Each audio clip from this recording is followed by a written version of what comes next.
Welcome to History in a Year, America's first 250 years. Join us every single day as we journey from the Revolution of 1776 to the 250th anniversary of the United States. You can find every episode and join the discussion at pointedwords.com. I'm Stephen. And I'm Leah. It is January 27th. Welcome to episode 27. Yesterday, we saw Roger Sherman save the Constitutional Convention with the Great Compromise. They had finally figured out the Congress, the House representing the people, and the Senate representing the states. But they still had a massive hole in their plan, a gaping void where the leadership should be. Who was going to run the country? Under the Articles of Confederation, there was no leader, no executive. There was just a presiding officer of Congress who couldn't really do anything. And that had been a disaster. The country was leaderless in a crisis. So everyone in the room knew they needed an executive. But the moment you said that word, the temperature in the room dropped. Executive sounded a lot like king. And remember, these men had just fought a bloody 8-year war to get rid of a king. They had signed the Declaration of Independence, listing all the crimes of George III. They were terrified of creating a new tyrant who would crush their liberties. The debate began on June 1st. It was a tense day. James Wilson of Pennsylvania stood up. He was a brilliant lawyer, probably the best legal mind in the room. He moved that the executive should consist of a, quote, single person. The room went dead silent. A single person? That sounded exactly like a monarch. Edmund Randolph of Virginia jumped up. He was horrified. He famously said that a single executive was the, quote, fetus of monarchy. Randolph proposed a safer idea. He wanted a 3-man executive council. 1 man from the North, 1 from the South, and 1 from the Middle States. He argued that 3 men would check each other's power. It would be safer. It would represent the whole country. But the other side pushed back. James Wilson and others argued that a 3-headed executive would be a disaster. Imagine 3 presidents trying to decide whether to send the army to stop a rebellion. They would just argue and bicker while the country burned. They argued that you needed energy and dispatch in the executive. When a decision needs to be made, 1 person needs to make it. The debate dragged on for weeks. It was circular. They were paralyzed by their fear of a king. And then, on June 18th, the room got a shock. Alexander Hamilton stood up. Hamilton had been quiet for most of the convention. He was a delegate from New York, but he was constantly outvoted by his 2 fellow delegates who hated strong government. He was frustrated. He thought the plans on the table, the Virginia plan, the New Jersey plan, were all too weak. So, on a hot Monday, he decided to swing for the fences. He started speaking, and he didn't stop. He spoke for 6 hours. 6 hours, without a break. He outlined his own plan for a government. And what he said was explosive. He praised the British government, the enemy, as the best in the world. He said the United States should copy it as closely as possible. He proposed a president, he called him a governor, who would serve for life on good behavior. He basically said, let's have an elected king. He wanted the president to have absolute veto power over all laws. He wanted the senators to serve for life, too. He wanted the states to be stripped of almost all their power. As he spoke, the other delegates sat there in stunned silence. This was exactly what they feared. Hamilton was saying the quiet part out loud. When Hamilton finally sat down, exhausted, nobody said a word. Nobody debated him. Nobody supported him. They just awkwardly moved on to the next subject. It was like someone had shouted a profanity in church. Hamilton's speech was a political suicide note. It confirmed everyone's suspicion that he was a closet monarchist. He left the convention a few days later in frustration, though he came back at the end to sign the document. But here's the irony. Hamilton's extreme speech actually helped.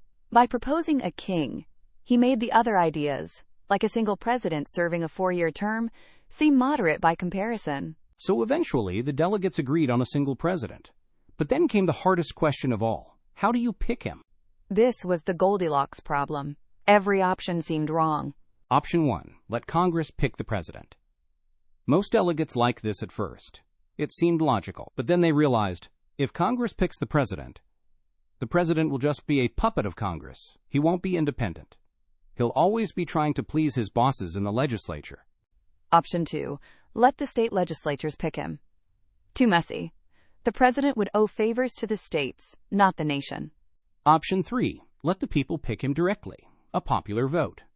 Now to us, this seems obvious. But in 1787, the delegates hated this idea.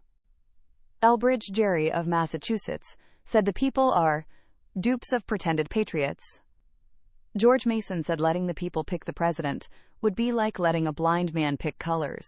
They didn't trust the average voter. They thought the average farmer was uneducated and easily tricked by smooth-talking demagogues. Plus, there was a practical problem. In 1787, there was no internet, no TV, no national news. A farmer in rural Georgia wouldn't know anything about a candidate from Massachusetts. They would just vote for the local guy. The delegates feared that a popular vote would just result in 13 separate candidates, none of whom had a majority. They were stuck. They voted on this over and over again. According to one count, they voted on the method of election 60 times. They would agree on one way, sleep on it, realize it was bad, and change their minds the next morning. Finally, in late August, exhausted and desperate to go home, they appointed a exon to solve the unsolvable problem. And the committee came back with a weird, complicated invention, the Electoral College. It was a Rube Goldberg machine of democracy. Here's how it worked. Each state gets a number of electors equal to their representatives plus their senators. The state legislatures decide how to pick those electors. The electors meet in their own states and vote for 2 people for president. Why did they do this? First, it kept Congress out of it, so the president was independent. Second, it gave the states a role. Third, and this is the dark side again, it protected the slave states. Remember the 3/5 compromise? If they had a direct popular vote, the South would lose every time because so much of their population, slaves, couldn't vote. But with the Electoral College, the South got credit for their slaves, the 3/5 count, in their number of electors. James Madison admitted this explicitly. He said the popular vote was the best way, but the South wouldn't go for it because of the Negro population. So the Electoral College was born out of exhaustion, compromise, and slavery. But here's the funny part. They didn't think it would work the way it does today. They assumed that in most elections, no candidate would get a majority of the electoral votes, because everyone would just vote for their local favorite son. They thought the Electoral College would just be a nominating body. They expected that 19 times out of 20, the election would fail to produce a winner, and the House of Representatives would make the final choice from the top 5 names. They didn't anticipate political parties, and they didn't anticipate national campaigns. But in 1787, they weren't worried about the future. They were worried about the first president. And they all looked at the man sitting in the high chair at the front of the room. They knew George Washington would be the first president, and they trusted him not to be a tyrant. Because they trusted George, they gave the office a lot of power. They made him commander-in-chief. They gave him the veto. They gave him the power to pardon. Pierce Butler, a delegate from South Carolina, wrote, "I do not believe they would have given so much power to the president had not many of the members cast their eyes toward General Washington as the president." Basically, the presidency was tailored like a suit of clothes to fit George Washington. By September, the document was finished. A Congress, a president, a court. It wasn't perfect. It was a bundle of compromises. But it was a government. Now they just had to sign it.